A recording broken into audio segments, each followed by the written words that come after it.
Alright, welcome to Cold Man's Auto. What we have today is a p0740 torque converter clutch circuit open. So let's get into this code and figure out what's going on. Okay guys, so the first steps when you have a solenoid code or something that you think might be electrical, what you'll want to do is erase the code. Erasing the codes and seeing how fast they come back, one of the best ways to diagnose a problem with a vehicle, because if the code comes back up really quick, then you know that you have an electrical issue and not a mechanical issue.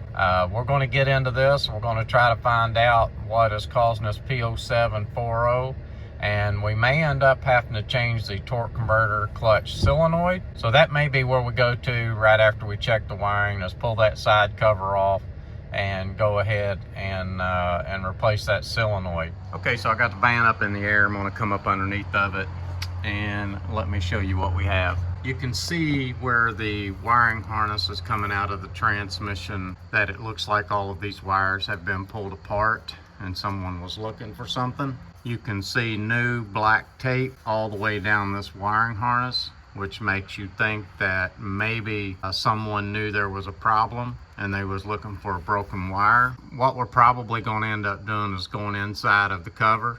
We're going to replace the lockup solenoid. What I want to show you is the bad part about the solenoid situation is that the wiring off of the solenoid goes through the solenoid block, which comes through this connector. So let me show you that real quick and show you what we're up against.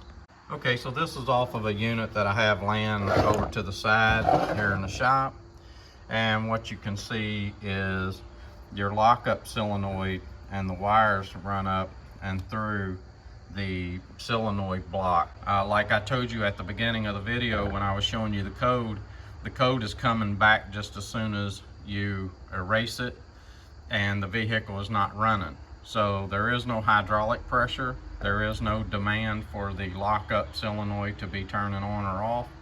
At that point, all we would be dealing with at that point would just be a computer check of all of the system, and the computer, when it's checking the system, is seeing that there is a dead short to ground on this lockup solenoid somewhere. So let's get into this a little further. Let's go ahead and replace this solenoid and see what we come up with. And I hope that they didn't go in and replace this solenoid. I hope they got scared and backed out and didn't replace it, and that is where our issue is. So let's get the solenoid replaced and see what we come up with. So the first thing that we're going to do in replacing this solenoid is we're going to take this coolant tank off. The coolant tank slides up and slides out.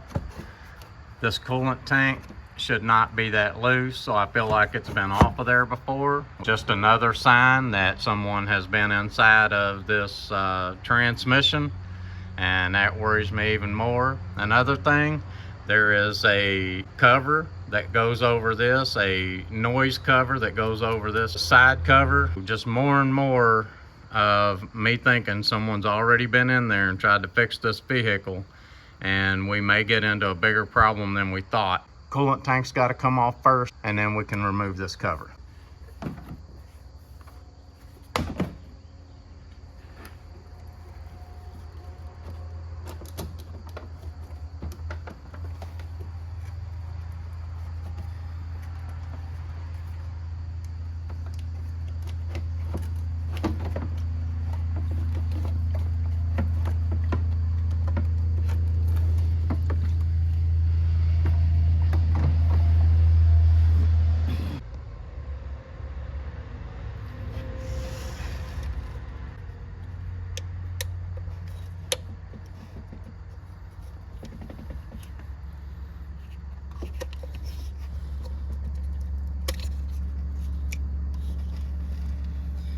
Okay, so just inspecting a little bit here for pins that may be pushed back, and I don't see anything. Everything looks good on that.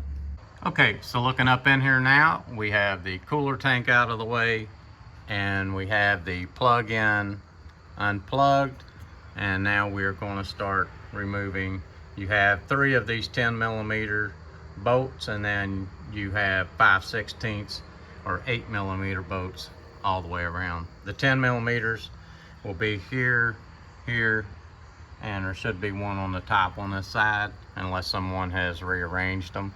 Okay, so I got one more bolt left, and then I'll be able to take this cover off. You probably will lose a little bit of fluid. It's good to have a drain pan ready, so that when you take this cover off, you can catch that fluid without making a big mess on your floor.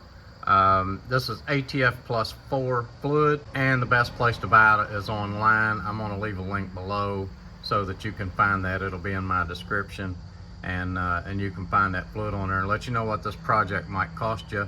I'll leave that solenoid link in there too. So probably some tools in there, some of the tools that I'm using, but anyway, let's get this cover off here and get that solenoid changed out.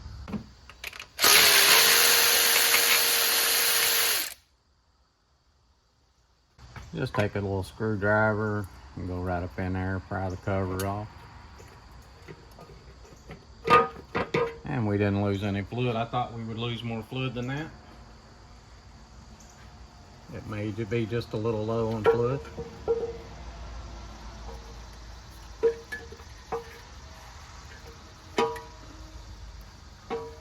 Our solenoid is on top. When you take this cover off, you have to be very careful. You do not want to hit this neutral safety switch. They are easy to break, and that's just a little tip for you. Okay, I may have to let the vehicle down to get this cover off. Okay, so there's the reason my cover wouldn't come off, is I have this little wire holder that is coming over and into the top of that cover. So I'm going to unhook that, and the cover should slide right out of there. The socket I'm using is a Torque 25.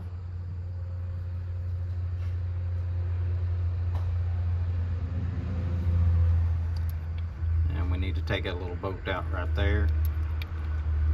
I'm going to break it loose, then I'll use a palm ratchet to get it the rest of the way out.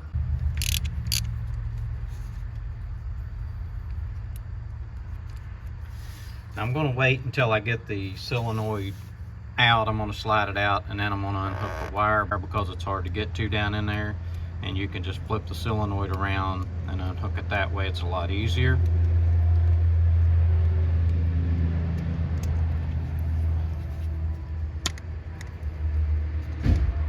What you do is just get your screwdriver underneath of it. Well, that one broke off. Make sure that you get your little piece out of there if yours breaks off like mine did. But don't worry about it, because that's part of the solenoid and you're putting a new solenoid on anyway.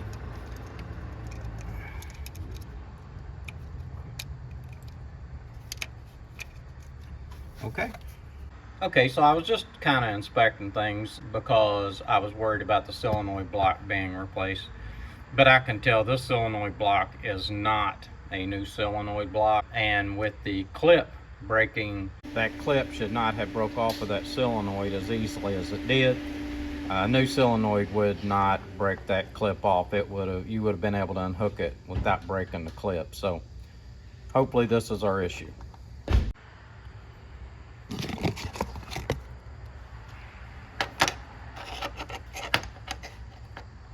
New solenoid, old solenoid. Okay, let's get this replaced.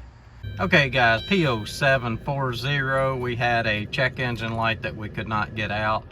I put a solenoid in it, a lockup solenoid, and as you can see, the check engine light is out. The RPMs is running great when we're going down the road. The lockup is coming on, everything's setting right where it's supposed to. And this is Code Man Zato. Please like and please subscribe.